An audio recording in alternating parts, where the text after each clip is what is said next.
إن الحمد لله نحمده ونستعينه ونستغفره ونعوذ بالله من شرور أنفسنا ومن سيئات أعمالنا من يهده الله فلا مضل له ومن يضلل فلا هادي له وأشهد أن لا إله إلا الله وحده لا شريك له وأشهد أن محمدا عبده ورسوله أما بعد. Aujourd'hui nous allons continuer dans le cadre de notre programme qui est As-Sira An-Nabawiyya As-Sahiha. Nous avons commencé un peu en retard, le cours ne sera pas très long, mais à la kulli hal, nous allons essayer aujourd'hui de expliquer, n'est-ce pas, qu'est-ce qui s'est passé après que le prophète Mohammed sallallahu alayhi wa sallam ait fait quoi, le voyage nocturne.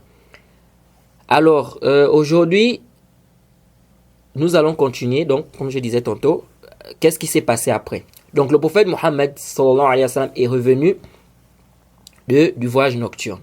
Alors, lorsqu'il est revenu, le prophète Mohammed sallallahu alayhi wa sallam, il ne connaissait pas comment il devait, c'est-à-dire expliquer cela à son peuple. C'est-à-dire, il devait commencer par où. Vous voyez, il avait du mal. Alors, qu'est-ce qui s'est passé? Abu Jahl, vous connaissez tous, la tête des associateurs, des polythéistes, le chef des polythéistes, il est venu voir le prophète Mohammed sallallahu alayhi wa sallam. Il a trouvé le prophète Mohammed assis. Alors, il lui a demandé qu'est-ce qui se passe. Alors, qu'est-ce qui s'est passé? Le prophète lui a dit que voilà, j'ai fait le voyage nocturne, etc. Je suis allé jusqu'au 7e ciel, etc. J'ai reçu les prières. Il a expliqué.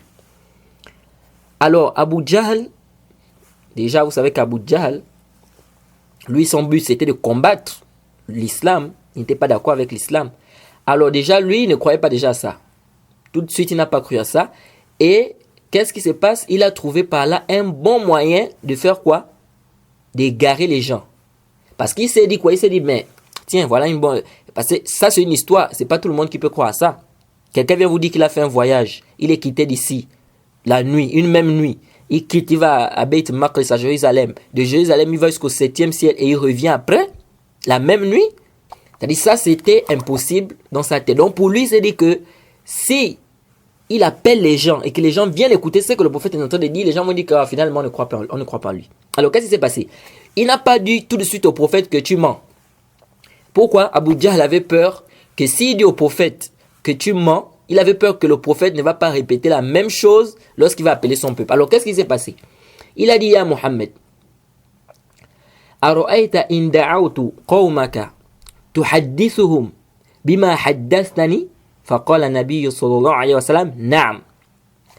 Il a dit au prophète que si j'appelle ton peuple, tu vas leur dire tout ce que tu viens de me dire là, tu vas leur dire ça. Le prophète a dit, bien sûr, bien évidemment. Alors il est allé appeler les gens. Alors lorsque les gens sont arrivés, le prophète leur a expliqué. Le prophète leur a expliqué que voilà, j'ai fait le voyage nocturne, voilà ce qui s'est passé, etc. Avec les tafsilat qu'on avait déjà vus. Qu'est-ce qui s'est passé? Les gens ont commencé à mettre les mains sur les têtes. Beaucoup de gens qui étaient là, ils ont mis les mains sur la tête. Comme pour dire que le gars là devient déjà fou. Le gars là devient déjà fou. C'est comme ça qu'ils ont mis les mains sur la tête. Et ça, ça a été rapporté par l'imam Ahmed. Alors, donc, ils ont mis quoi? Ils ont mis les mains sur les têtes. Comme pour dire que vraiment, qu'est-ce que le gars là est en train de raconter. Alors, ça s'est pas arrêté par là. Ils ont dit, ok, pour qu'on puisse te croire, décris-nous comment est Beit Maqdis, Jérusalem. Parce que parmi les Arabes, il y avait certains qui étaient déjà partis à Jérusalem, qui avaient déjà voyagé, qui étaient partis à Jérusalem. Donc ils connaissaient un peu comment est là-bas, comment se trouve Jérusalem. Alors donc, qu'est-ce qu'ils ont fait? Ils ont demandé au prophète Mohammed sallallahu alayhi wa sallam de décrire comment était Jérusalem. Ils ont demandé au prophète de faire quoi? De décrire comment était Jérusalem. Alors le problème, c'est que le prophète, tellement le voyage, parce que le prophète, comme c'est venu dans d'autres hadiths, que le prophète ne se rappelait plus de comment était Jérusalem. Le prophète ne se rappelait plus comment était quoi? Jérusalem. C'est pourquoi c'est venu dans un hadith authentique, hadith rapporté par l'imam Bukhari et l'imam Muslim, فَسَأَلَتْنِي عَنْ أَشْيَاء مِنْ بَيْتِ الْمَقْدِسِ لَمْ أُثْبِتُهَا. Alors le prophète Mohammed sallallahu alayhi wa sallam dit quoi ici? Il dit que les Quraysh lui ont posé la question. Qu'est-ce que tu as vu? Décris-nous comment est Jérusalem.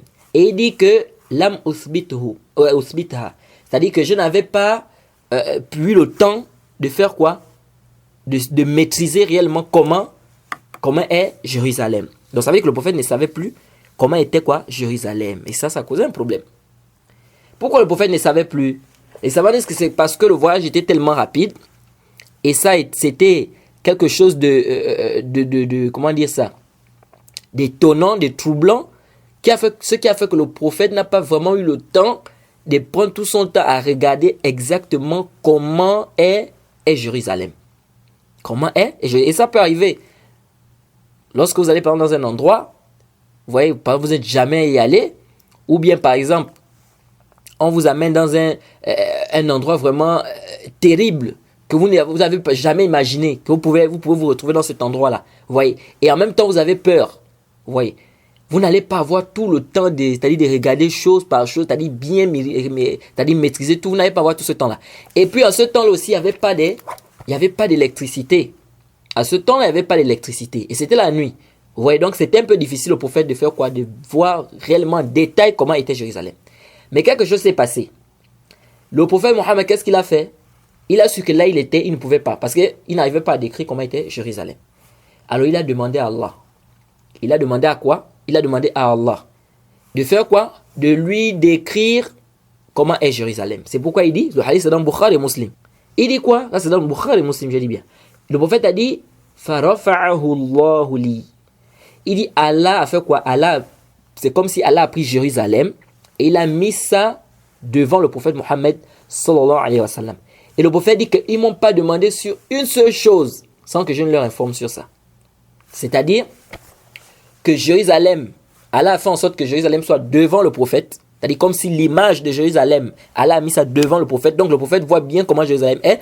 Tout ce qu'il demandait, le prophète était en train de donner la description. Tout ce qu'il demandait, le prophète donnait la description. Donc Jérusalem était devant le prophète Mohammed sallallahu alayhi wa sallam.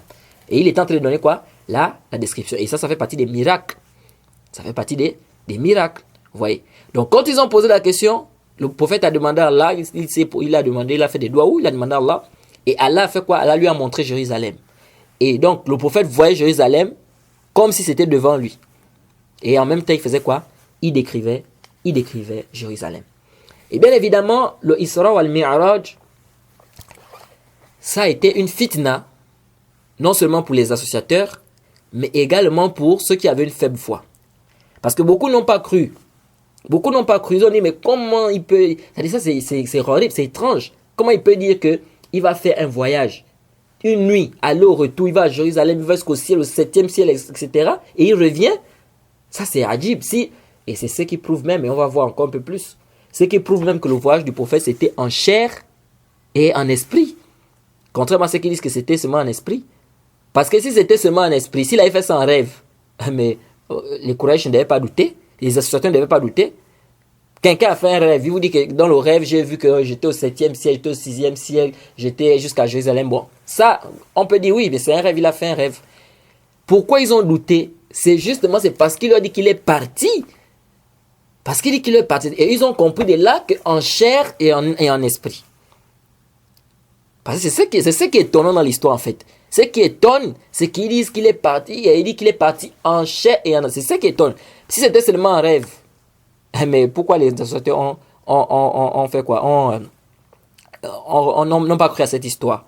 Vous voyez, donc ça c'est un dalil qui prouve. Ça prouve que le prophète l'a fait en esprit et en corps. Pas s'il avait seulement fait en esprit, c'est-à-dire que s'il avait fait en rêve, comme on dit, ben ça peut pas étonner quelqu'un. Quelqu'un te dit qu'il a fait un rêve, il s'est vu qu'il était au 7e ou 8e ciel. Ça peut, ou au 6e ou au 7e, pardon, au 7e ciel. Ça n'étonne personne. Vous voyez. Donc, il y a certains musulmans qui ont abandonné l'islam. Quand ils ont écouté cette histoire-là, ils n'ont pas cru, ils ont dit, oh, donc ça c'est des histoires. Ils ont abandonné l'histoire. Et Abu Bakr Siddiq, c'est pourquoi à un moment on l'a appelé Siddiq, parce que lui, il a cru. Les associateurs sont venus voir Abu Bakr Siddiq. Parce qu'ils se sont dit que ça, c'est vraiment une issue pour eux, pour faire en sorte que les gens abandonnent l'islam. Parce que quand ils vont venir raconter ces histoires, que votre prophète, que vous dites prophète, là, il dit qu'il est parti d'ici, en une nuit. Il est parti à Jérusalem. De Jérusalem, il est monté jusqu'au ciel, au premier, au deuxième, jusqu'au 7e ciel. Il a eu la révélation de Dieu là-bas, il est revenu la même nuit. Donc, il se disait que quand ils vont dire ça aux gens, ou aux musulmans, beaucoup vont abandonner, ils vont dire, oh, donc là, vraiment, ça veut dire que le prophète n'est pas un vrai prophète. Alors ils sont venus voir. Ils ont dit, est-ce que tu crois que ton ami là, il est parti à Beit al-Maqdis et il est revenu comme ça, etc. en une nuit? Qu'est-ce qu'Abu Bakr Siddiq a dit? Il a dit, la in qala zalika laqad sadaqa. Il a dit, s'il a dit ainsi, ça c'est Abu Bakr qui répond comme ça aux associateurs. Il dit, il vous a dit ça? Il dit, s'il vous a dit ça, il a dit vrai. Qalu, ils ont dit, atusaddiquhu annahu dhahaba layla ila Beit al-Maqdis wa jaa qabla an yusbih? فقال نعم إني أصدقه بما هو أبعد من ذلك أصدقه في خبر السماء فلذلك سمي أبي بكر الصديق. C'est un hadith rapporté par dans le Mustadrak d'Al-Hakim qui a été authentifié par l'imam Zahabi et l'imam Al-Hakim lui-même, et c'est un hadith qui a été aussi authentifié par le Cheikh Mohammed Nasruddin Al-Albani dans son livre As-Silsilatu Ahadith As-Sahiha au tome 1 à la page 552. Donc c'est un hadith authentique. Vous voyez. Qu'est-ce qu'Abu Bakr a dit? Abu Bakr leur a dit,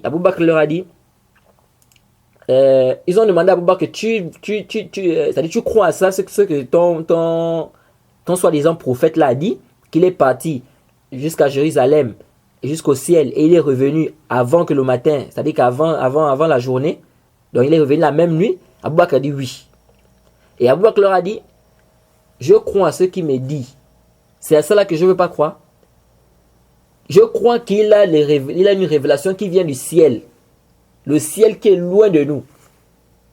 Matin et soir. C'est-à-dire, je crois qu'il a une révélation qui vient du ciel, matin et soir. Je ne veux pas croire pour ça. Il dit, si déjà je crois à ça, je crois qu'il a la révélation qui vient du ciel. C'est pas ça là que je ne veux pas croire. Donc je crois à cela. Vous voyez. Et on dit, c'est pourquoi on l'a appelé quoi? C'est pourquoi on l'a appelé Abu Bakr Siddiq as-Siddiq. As-Siddiq, ça veut dire le véridique. Véridique. Vous voyez pourquoi? Parce qu'il a cru au prophète Mohammed sallallahu alayhi wa sallam, pendant qu'il y a beaucoup qui ont mécru. Vous voyez, c'est pourquoi Allah a dit dans le Coran que ça, Allah a fait, c'est-à-dire que le Isra wal Mi'raj, parmi les sagesses qu'Allah a fait, c'est-à-dire que faire voyager son prophète, comme ça, le voyage nocturne, parmi les sagesses, c'était quoi? C'était d'éprouver les gens.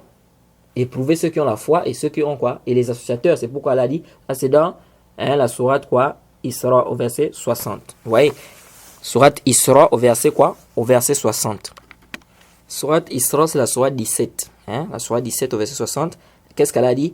Quant à la vision que nous t'avons montrée, nous ne l'avons faite que pour éprouver les gens.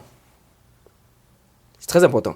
Quant à la vision que nous t'avons montrée, nous ne l'avons faite que pour éprouver les gens. C'est-à-dire que Allah a fait ça, le Isra wal Mi'raj, c'était pour éprouver quoi? C'était pour éprouver les gens. C'est pourquoi il y a certains musulmans qui ont abandonné l'islam quand ils ont écouté ça. Vous voyez? Alors, donc ça c'était une épreuve, non seulement pour les croyants, mais c'était aussi une épreuve pourquoi? Pour les associateurs. Alors le prophète ne s'est pas arrêté là. Il a continué dans sa da'wa. Il a fait quoi? Il a continué dans sa da'wa. C'est pourquoi Rabi'a ibn Abad ad-Duwali, il dit Ra'aytu Rasulullah sallallahu alayhi wa sallam bizi majaz yattabi' an-nas fi manazilihim yad'uuhum ila Allah azza wa jal wa wara'ahu rajulun ahwal qultu man huwa qalu hadha Abu Lahab. C'est un hadith qui est rapporté dans le Musnad de l'imam Ahmed. Normalement c'est un hadith fihi da'f, il y a une faiblesse, mais il y a une autre, c'est venu dans une autre chaîne de transmission aussi, il y a aussi une faiblesse. Les savants disent que ces deux hadiths là peuvent se renforcer et ça devient quoi? Hassan li ghayrihi. Ça devient Hassan li ghayrihi. Donc le hadith est authentique. C'est authentifié par Al-Hakim, c'est authentifié par l'imam Zahabi, c'est authentifié par beaucoup d'autres savants. À la kulli hal, ici l'histoire c'est quoi? Ici il nous dit quoi? Rabi'a, il dit qu'il a vu le prophète Mohammed sallallahu alayhi wa sallam Bizi Majaz. Majaz, c'est un endroit entre la Mecque et Taif. Il dit, le prophète faisait quoi? Le prophète partait dans les maisons des gens. Il les appelait vers l'islam. Il les appelait vers l'islam. Et derrière le prophète, un homme. Qu'est-ce qu'il disait? Il disait aux gens que, attention, oh vous les hommes, attention, oh vous les gens, faites attention, que cet homme-là ne vous fasse pas changer votre religion, ou la religion de vos parents. Et il a dit, qui est-ce? On a dit quoi? C'est qui? C'est Abu Lahab. On a dit que c'est qui? C'est Abu Lahab. Ici, ce hadith-là, c'est un hadith qui nous prouve déjà qu'on peut aller faire la da'wah chez les gens. C'est un dalil qui prouve, hadith dans Musnad l'imam Ahmed, hadith authentique, Hassan li-ghayri. C'est un hadith qui prouve qu'on peut aller faire la da'wah chez les gens. C'est-à-dire, on peut s'élever aujourd'hui, par exemple, quelqu'un se lève un beau matin, il va dans le quartier, il va dans les maisons pour aller enseigner les gens l'islam, pour prêcher les gens l'islam. Est-ce que vous connaissez l'islam? Vous avez déjà entendu parler de l'islam? L'islam c'est ça, etc., etc. Faut pas venir dire, oh non, mais il faut maintenant comme les témoins de Jéhovah. Non, il y a un dalil. Il y a un dalil qui vient prouver qu'on peut le faire. Et ici, je peux rappeler que ne pas confondre. Jamaat al-Tabligh, c'est vrai, c'est une secte. Ils font des choses qui ne sont pas conformes à la sunna, donc ils font des bid'ah, etc. Et on parle de ça à chaque fois. Quand on nous pose des questions, on explique le mawqif de Ahlus Sunnah wal Jama'a, le mawqif des savants par rapport à Jamaat al-Tabligh. Le Cheikh Bin Baz, il a parlé sur eux. Le Cheikh Al-Albani, rahimahullah, il a parlé sur eux. Le Cheikh Ousaymin, il a parlé sur eux. Et beaucoup de savants. Alors, ici, c'est ce groupe de Jamaat al-Tabligh, il ne faut pas aussi qu'on abuse. Voilà pourquoi on dit qu'on doit être juste. Ahlus Sunnah wal Jama'a, ce sont des gens qui sont justes. On doit être juste. Ce n'est pas parce que quelqu'un est dans le faux que ça veut dire que tout ce qu'il fait ou tout ce qu'il dit est faux. Non. Quelqu'un peut être dans le faux, mais il y a des choses qu'il dit qui sont vraies. Ou il y a des choses qu'il fait qui sont vraies. Comme par exemple ça. Jamaat al-Tabligh, ils vont souvent dans les maisons, des maisons à maison. Pour appeler les gens, prêcher, la prière, etc. Même si eux, ils se focalisent plus sur les bonnes œuvres, les mérites. Alors qu'ils doivent se focaliser sur le tawhid. Alors donc, ça c'est permis. Beaucoup de fois, non, ça c'est des bid'ah, ils viennent dans les maisons des gens. Est-ce que ça c'est ils sont comme les témoins de Jéhovah? Non, mon frère. Ça, c'est venu dans la sira du prophète Mohammed, authentique, clair, que le prophète le faisait. Il allait dans les maisons des gens et il prêchait l'islam. Ça, c'est clair, c'est venu, ça a été prouvé. Donc, pas venir dire à quelqu'un, non, c'est une bida. Non, c'est pas une bida. Ce n'est pas quoi? Ce n'est pas une bida. C'est vrai, je vais établir, ils ont beaucoup des erreurs, ils sont égarés. Et bien, il ne faut pas comprendre aussi par là que nous sommes en train de défendre Jamaat al-Tabligh. Non, nous ne sommes pas en train de défendre Jamaat al-Tabligh. Je pense que dans les cours précédents, on avait un peu expliqué et on avait dit que Jamaat al-Tabligh, c'est une secte, il faut faire attention. Alors ici, qu'est-ce que le prophète disait? Le prophète venait devant les gens, il disait quoi? Il disait, Ya yuhannas, qulu la ilaha illallah, tuflihu. Le prophète disait, oh vous les hommes, dites la ilaha illallah, vous allez réussir. Wa yukarrir da'watahum. Et il ne faisait que répéter cela. Ça c'est un hadith authentique dans le Musnad l'imam Ahmed. Alors le prophète disait quoi? Il disait, oh vous les hommes, dites qu'il n'y a aucune divinité vraie qui mérite l'adoration en dehors d'Allah, vous allez réussir. Donc l'appel au tawhid. C'est pourquoi on dit la da'wa du musulman. Un musulman qui fait la da'wa, il doit commencer par le tawhid. Le manhaj des salaf salih ou de quelqu'un qui fait la da'wa, c'est d'enseigner, d'appeler les gens vers le tawhid. Si vous voyez une personne qui fait la da'wa et dans sa da'wa, il n'y a pas le tawhid, sachez qu'il n'est pas sur le manhaj des salaf salih. C'est-à-dire son manhaj là n'est pas propre. Parce que qu'est-ce qu'Allah dit dans le Coran? Qul hazihi sabili ad'u ila Allahi ala basiratin ana wa man ittaba'ani wa subhanallahi wa ma ana minal mushrikin. Ça c'est Allah qui dit dans le Coran. Qul hadhihi sabili. Allah dit au prophète, dis voici mon chemin. Ça c'est mon chemin, j'appelle vers Allah. Le prophète appelle vers qui? Vers Allah. Donc la première chose que tu dois faire en tant que da'i, en tant que prédicateur, tu dois appeler les gens vers Allah. Pas vers un parti politique, pas vers toi-même. Ala basiratin, avec clairvoyance. Clairvoyance ici ça veut dire avec ilm, avec connaissance. Ça c'est les conditions de la da'wa. Premièrement, tu appelles vers Allah, le ikhlas, la sincérité, tu appelles vers Allah. Parce que là-bas Allah dit quoi? Ad'u ila Allah. Ala basiratin. Ensuite, avec clairvoyance, donc avec ilm, avec science, pas dans le jahl. Tu n'appelles pas les gens dans l'ignorance. Ana wa man ittaba'ani. Moi et ceux qui me suivent. Moi et ceux qui me suivent. Ça veut dire que ceux qui suivent le prophète doivent faire quoi? Ils doivent appeler également vers Allah. Donc la première chose que tu dois faire, c'est d'appeler vers Allah. Si vous voyez quelqu'un dans sa da'wa, il n'y a pas le tawhid, il n'est pas ni de bid'a, il n'est pas ni de shirk, il n'est pas ni de tawhid, sachez que c'est une da'wa qui n'est pas basée sur le manhaj des prophètes. C'est une da'wa qui n'est pas basée sur le manhaj des prophètes. Vous allez voir quelqu'un aujourd'hui, vous allez voir, il y a beaucoup de frères comme ça.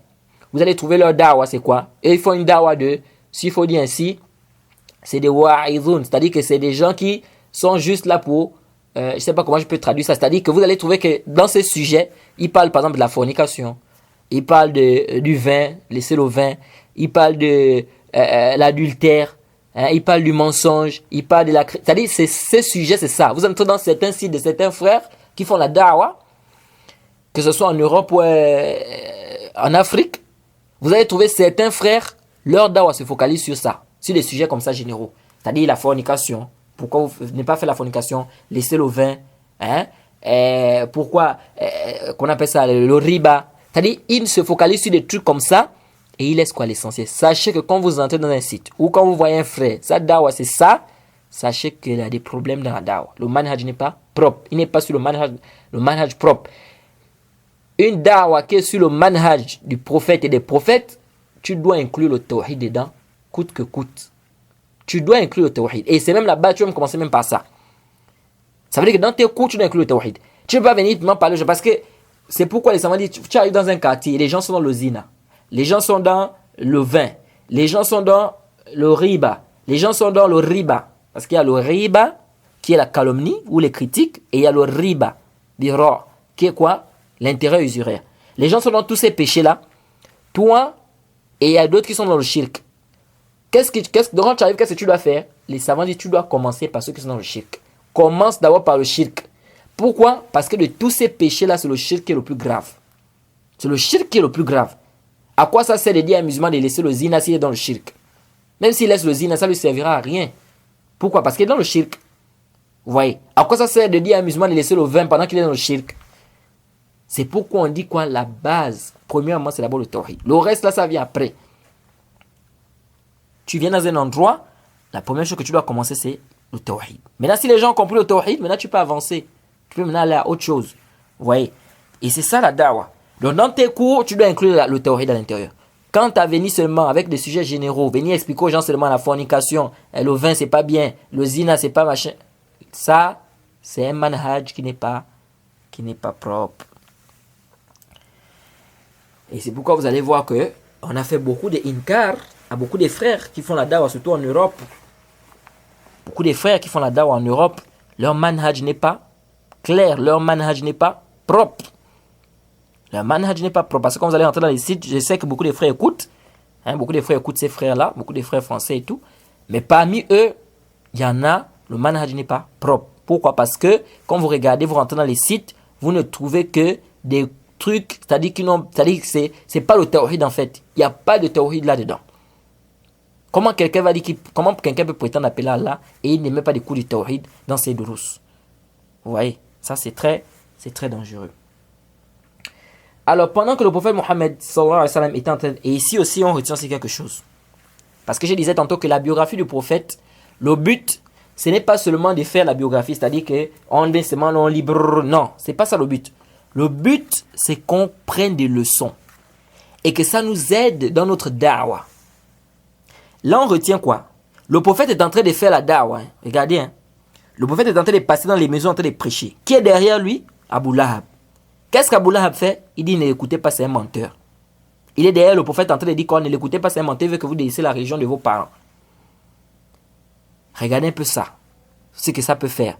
Tu es en train de... Imagine-toi, c'est-à-dire toi-même, mets-toi un peu dans ce mawqif là. C'est-à-dire, imagine-toi, tu es en train de faire la da'wah maintenant. Tu vas dans les maisons des gens, tu prêches, etc. Et voilà quelqu'un qui est vraiment écouté. Il est écouté dans le quartier. On le respecte dans le quartier, mais on l'écoute beaucoup. Il est derrière toi et il dit aux gens, ne l'écoutez pas, c'est un menteur. Qu'est-ce que toi tu auras? Qu'est-ce que tu vas ressentir? Essaie un peu d'imaginer ça. Vous voyez, pour dire que le prophète a été très patient. Le prophète a été très patient. Tu es en train de faire la da'wah. Tu viens, tu dis aux gens, non, voilà ce qu'elle a dit. Voilà quelqu'un qui est derrière toi, il dit, non, ne l'écoutez pas, c'est un menteur. Et c'est quelqu'un qui est respecté, qui est écouté. Il vient à tout moment, il dit, non, tu sais ce que tu dis, c'est faux. Quel sera ton mawqif? Quel sera ton mawqif? Qu'est-ce que tu vas faire? Et on va même voir ça. Il y a eu des situations même où le prophète est en train de prêcher, ou bien le prophète passe, tout le monde est en train de lui pointer du doigt. Donc, le prophète passe comme ça, les gens sont en train de lui pointer du doigt. Imagine-toi dans ce mawqif-là, qu'est-ce que tu vas ressentir? Tu marches, les gens sont en train de te pointer du doigt. Et tu sais qu'ils sont en train de parler de toi. Et ce n'est pas bien. Qu'est-ce que tu vas faire? C'est pour dire que les frères, le chemin de la da'wah, c'est un chemin où il y aura des difficultés. C'est un chemin où il y aura des problèmes. Il faut déjà te préparer. C'est-à-dire, mets-toi déjà ça en tête. Que quand tu vas payer les gens vers le haqq, vers la vérité, tu auras des problèmes. Il y a certaines personnes qui disent non, mais est-ce que ça veut dire que c'est wajib, ça veut dire que forcément tu auras des problèmes? On ne connaît pas des gens qui sont passés depuis les prophètes et ceux qui ont suivi les prophètes. On ne connaît pas des gens qui ont prêché la da'wa propre sans qu'il n'ait eu des problèmes. Vous voyez, on aura des problèmes. Et c'est pourquoi on dit quelqu'un qui fait une da'wa, je dis bien une da'wa propre, et puis tout le monde t'aime, tout le monde est d'accord avec ce que tu dis, il faut vérifier ça. Ça, vraiment, il faut revoir ça. Il faut quoi? Il faut revoir ça. C'est évident que quand tu vas faire la da'wa, les gens, tu auras des problèmes. Parce que les gens n'aiment pas quand on leur dit ça c'est faux ce que vous faites là. Ou ça c'est pas bien ce que vous faites. Les gens n'aiment pas ça. Qu'est-ce que les gens aiment? Ils aiment quand tu leur dis que oui, ce que tu es en train de faire c'est bien. Vous allez voir ça. Même les amis c'est comme ça. Vous allez voir 2 personnes ou 3 personnes, ils sont ensemble. S'il y a un qui aime souvent faire des reproches à tel ou tel, ils vont s'écarter de lui. Même si ce qu'il dit est vrai, ils vont s'écarter de lui. Ils aiment quoi? Celui qui fait quoi? Celui qui confirme. Même si tu es dans l'erreur, il te dit oui, ce que tu fais c'est bien. Vous voyez? Donc c'est évident. C'est pourquoi le cheikh Mohammed ibn Abdul Wahhab, il a dit quoi dans son livre? Dans Usul Salasa. C'est très important de comprendre ça. Quand il a parlé là, il a dit quoi? I'lam rahimakallah annahu yajibu alayna ta'allumu 4 masail. Al-ula al-'ilm wa huwa ma'rifatullah wa ma'rifatu an-nabi wa ma'rifatu din al-islam bi adilla. Après il dit quoi? Al-thaniya al-'amalu bih. Al-thalitha ad-da'watu ilayhi. Et al-rabi'a as-sabr 'ala al-adha fihi. C'est très important. Il a dit il est obligatoire à tout musulman de comprendre 4 choses. Premièrement, la connaissance. Et il a dit la connaissance ici, c'est la connaissance d'Allah, la connaissance du prophète, la connaissance de la religion. Et ensuite, il dit et faire œuvrer par rapport à cette connaissance-là. Donc, tu as eu la connaissance, c'est très bien. Maintenant, il faut que tu travailles avec cette connaissance-là. Parce qu'une connaissance avec laquelle tu ne travailles pas, ça ne te sert à rien. Elle a dit quoi? Ceux à qui on a donné la Torah, et ils n'ont pas travaillé avec, ils sont semblables à des ânes qu'on a mis des livres sur eux. Si on met des livres sur l'âne, quel que soit ces livres, quelle que soit la valeur de ces livres, l'âne ne peut jamais... D'abord, l'âne est têtu. Donc, il ne va jamais comprendre la valeur de ces livres. Ça ne lui sert à rien. Mais pourtant, il a un stock de livres sur lui qui renferme la science. Et elle a comparé ça à un animal. Alors, ici, là, le cheikh Mohammed ibn Abdul, qu'est-ce qu'il dit? Il dit, premièrement, la connaissance. Il a expliqué. Ensuite, il a dit, travailler avec la connaissance. Troisièmement, qu'est-ce qu'il a dit? Qu'on appelle ça? Appeler vers cette connaissance. Appeler vers cette connaissance. Donc, premièrement, tu as la connaissance. Tu cherches d'abord la connaissance. Ensuite, tu travailles d'abord avec cette connaissance toi-même. Ensuite, tu appelles les gens vers cette connaissance-là. Tu fais la da'wa. Et maintenant, quatrièmement, qu'est-ce qu'il a dit? La partie qui nous intéresse, as-sabr 'ala al-azafi. La patience dans ce qui va en découler. Pourquoi le cheikh Mohammed ibn Abdul Wahhab, quand vous étudiez les livres, il faut méditer. Il faut méditer. Parce que là, tu vas comprendre beaucoup de choses. Ensuite, le cheikh vient avec quoi? Il dit ensuite la patience dans ce qui va en découler. Parce que le cheikh lui-même, il sait, quand tu vas faire la da'wa, c'est évident que tu auras des problèmes. Alors, il faut patienter. C'est pourquoi il t'amène ce point-là. C'est important de comprendre ça, les frères. Parce que quand tu as compris ça, ça va te donner beaucoup de courage dans ta da'wa. Tu dois être patient. C'est évident que quand tu vas apprendre, tu vas œuvrer avec ta connaissance et tu vas appeler les gens vers cette connaissance-là, c'est évident que tu auras des problèmes. C'est pourquoi le cheikh, ensuite, il a ajouté le 4e point. Sache que tu dois être patient par rapport à ce qui va en découler. Tu dois être patient. Ouais, maintenant, ça ne veut pas dire qu'on va chercher. On va maintenant aller chercher les problèmes. Pour dire non, je dois chercher maintenant embêter les gens. Comme ça, les gens vont me faire des problèmes et puis je vais patienter. Non, c'est pas toi qui cherches. C'est pas toi qui cherches les problèmes. Mais on dit ceci, on dit que quand quelqu'un prêche le haqq, c'est évident qu'il ait quoi? Qu'il ait des problèmes. C'est évident qu'il ait des problèmes. Et puis aussi, il y a aussi un autre point. Ce n'est pas toute personne aussi qui est combattue dans sa da'wa qui est forcément dans la vérité. Ça, c'est aussi un autre point aussi qu'il faut comprendre. Parce que les gens s'embrouillent. Parce qu'il y a des gens, ils pensent que comme on le combat, donc il est dans la vérité. Je prends un cas. Les gens de Ahl Sunnah, par exemple, nous combattons les gens des bid'ah. Et nous devons combattre les gens des bid'ah parce qu'ils amènent des innovations dans la religion. Mais est-ce que ça veut dire que comme on combat ces gens-là, ça veut dire qu'ils sont dans la vérité? Là, ils vont dire non, les Ahl Sunnah nous combattent trop, donc nous sommes dans la vérité. Non. C'est pas parce qu'on te combat aussi que tu es forcément dans la vérité. Donc il faut faire très attention ici, il faut faire cette différence-là. Donc ici, on retient de ce hadith que la da'wah, ça va emmener, ça entraîne parfois des problèmes. Les gens vont t'insulter, les gens vont mal te parler, les gens vont dire à d'autres personnes que ne l'écoutez pas. Comme on a dit au prophète ici, ne l'écoutez pas, il raconte n'importe quoi. Toi, tu dois être patient. Et ici, ça c'est premièrement ce qu'on retient déjà, il faut être patient. Deuxièmement, on retient aussi quelque chose ici. C'est que c'est venu dans le hadith quoi? Bal yukarrir da'watahum. Wa huwa la yaskut. Bal yukarrir da'watahum. Le compagnon ici nous dit quoi? Il dit, le prophète ne s'arrêtait pas, il ne se taisait pas. Mais il continuait à faire quoi? À répéter ces paroles-là. Donc il disait toujours aux gens, dites la ilaha illallah, vous allez réussir. On retient quoi de là? On retient que celui qui fait la da'wah, il doit être sabit. Il doit être quoi? Il doit être sabit, c'est-à-dire qu'il ne doit pas délaisser la da'wah. Il ne doit pas abandonner la da'wah. Quand on voit beaucoup de frères aujourd'hui, il a commencé la da'wah, il a été un peu éprouvé. Bon, moi, d'abord j'ai appris l'islam pour moi-même. Si les gens veulent s'égarer, ils s'égarent. Moi, j'essaie de parler, ils ne veulent pas comprendre, ils abandonnent. Non, c'est une erreur, mon frère. C'est une erreur. Le prophète est notre qudwa. C'est pourquoi Allah a dit dans le Coran, vous avez dans le messager d'Allah un excellent modèle à suivre. Laqad kana lakum fi rasulillahi uswatun hasana. Vous avez dans le messager d'Allah un excellent modèle à suivre. Le prophète est notre modèle. C'est lui notre modèle. Ici, on voit dans la biographie du prophète, on voit bien que malgré les persécutions, malgré les tortures, malgré les insultes, malgré, le prophète est resté stable. Il a continué sa da'wah. Il ne s'est pas arrêté. Et ici, c'est clair. Le compagnon nous dit bien que le prophète n'a pas arrêté. Il a quoi? Il a persisté. Donc, toi, tu dois persister dans ta da'wah. Tu n'as pas suivi plus que le prophète. On avait vu l'histoire où le prophète est en train de prier, on vient mettre des déchets sur lui et on se moque de lui. Imagine, toi, tu es devant les gens comme ça, tu viens prier, on vient mettre des déchets sur toi, on se moque de toi, devant tout le monde. Mais qui va accepter ça? Vous voyez?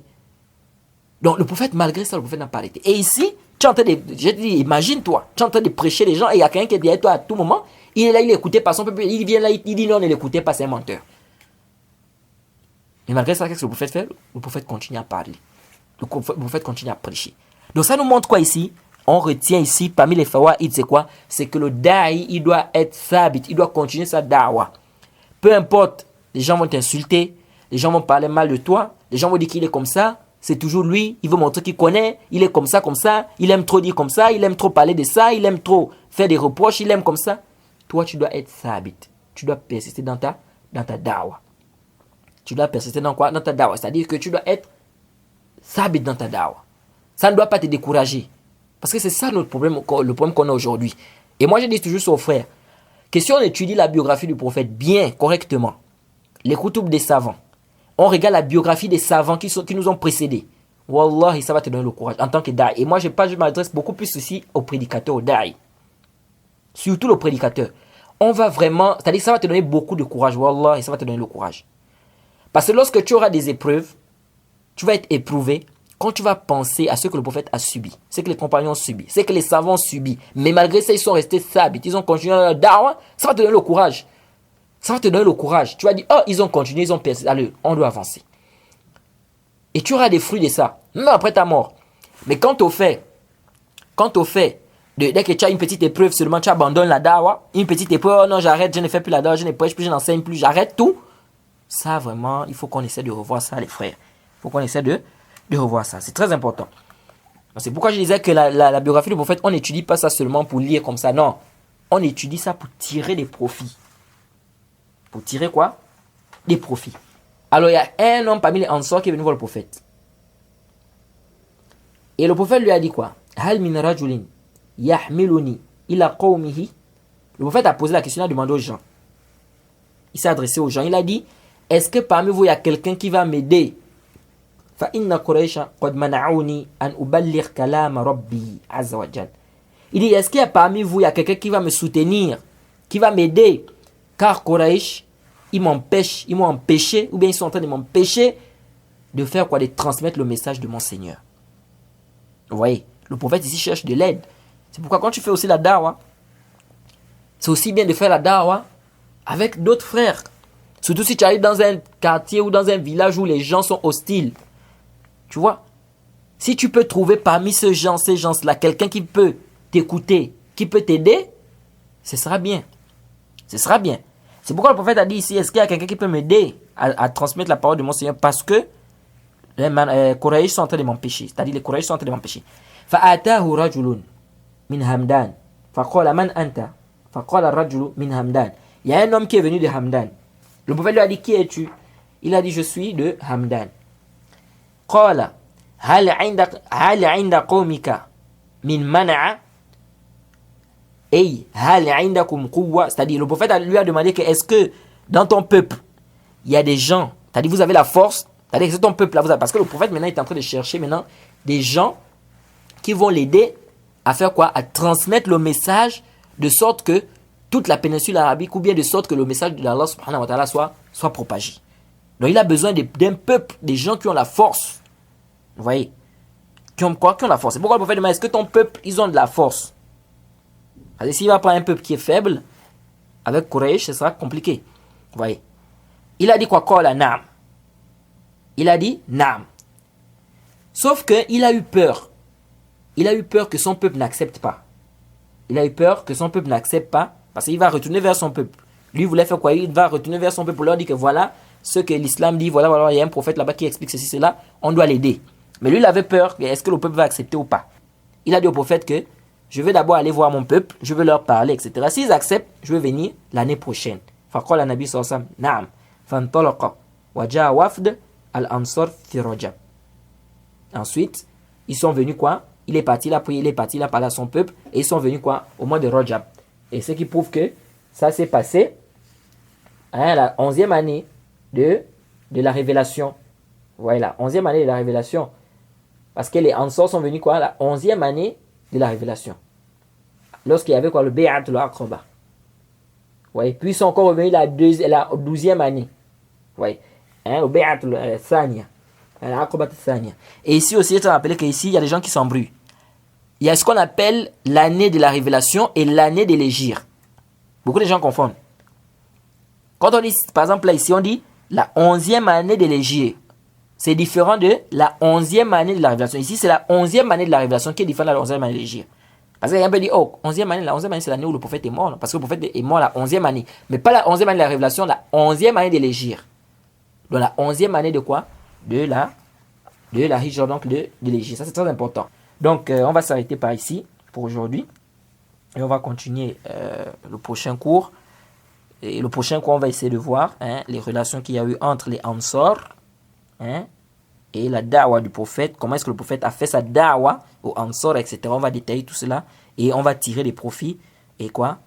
Et c'est-à-dire que des règles qu'on va tirer également de cette da'wa. Parce que ça doit nous permettre, nous, de savoir comment est-ce qu'on doit adorer Allah. Et qu'Allah fasse que cela soit bénéfique pour nos, comment on appelle, pour nos frères.